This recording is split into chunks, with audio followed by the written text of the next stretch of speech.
Alright guys, welcome back. GM Light here. Today we're going to be talking about The Exorcist Believer. Is it going to be good? Is there reason to be worried? It comes out in a month, so I figured it would be a good time to talk about it and break it down. So let's get into it. And right off the bat, I had no immediate excitement for this movie. It just kind of felt like another one of these churned out requels. Very tired kind of concept. So just on the concept alone, the announcement, even David Gordon Green being attached didn't really get me excited. And with that, the first trailer didn't really do anything for me. I didn't feel any kind of increase in excitement for that. But honestly, the second one did kind of get me hooked in a little bit more. I had no excitement really before that, but the second trailer kind of proved that there's something maybe potentially there that I was kind of discounting at first, and I think for good reason. Now first, the first couple reasons as why I was kind of feeling so skeptical about it, and the number one biggest one is I'm pretty tired of this template of requels where they set it years later, bring back some of the original cast, ignore all the sequels. It's very tired and played out. It's something that Halloween 2018 really popularized, and then they've done it a bunch of other times, like with Candyman, Texas Chainsaw, some of the other franchises where it was very successful, but at this point it's getting to be pretty tired. I'd just rather they do something kind of newer with it, or at least a little bit different. And I don't think there really is a reason to bring back these original characters. I think the concept by itself is good enough to keep it that way. You don't need to bring back the mother of Regan McNeil in order to get us attached into this movie. And then it also too, it kind of feels like a little bit of a cheap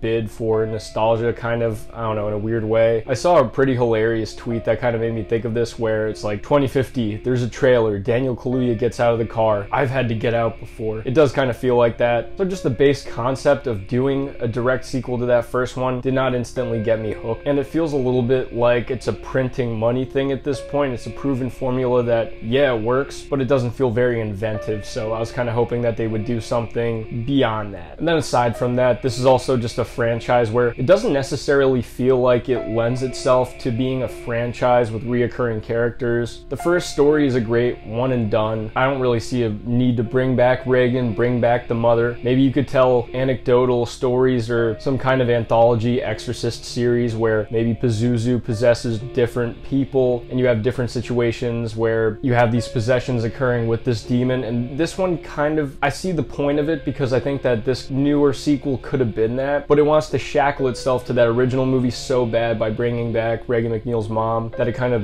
loses that whole aspect of it, I feel like. And yeah, maybe that just would turn it into a generic Exorcist movie rather than an actual sequel or something more prestigious, but you could still have that title, have that demon, and it would work all the same. Granted, I haven't seen the movie yet. Maybe there's a necessity to bring back Regan McNeil's mom, but at this point, it doesn't feel necessary besides just, oh, we're bringing back a character. This is a direct sequel to that original. Just like I said, the copy and paste template that horror's been doing with some of these sequels lately. Also too, with David Gordon Green, I'm not exactly sure what the one-to-one comparison is between Halloween and The Exorcist. They just feel like such different franchises that it doesn't feel like him doing a good job with Halloween automatically lends itself to The Exorcist. But if he's passionate about it and he brings something unique to it, he's just such a great director that there's a potential that he could do something really good with this. But I also too, because of the way that Halloween Ends kind of came out versus Kills in 2018, I really don't know what to expect as far as how different or wacky this movie's gonna get. Something that I kind of said was that 2018 and Kills feel so kind of pleasing to the fans of Halloween. It feels like they were just doing exactly what the fans have been kind of asking for. That when Ends came around and it was so polarizing and weird, it felt very out of place. It didn't feel like the same creative team behind it. And I don't know whether David Gordon Green's gonna take that crowd-pleasing, more basic approach to The Exorcist, or whether he's gonna go with the weird, subversive take that might piss off some people and piss off some fans of that original movie. I really don't know what to expect because what he's proven is that he could go either way, honestly. But moving on to what I think could make this movie great is that with the second trailer especially emphasizing this, there was some pretty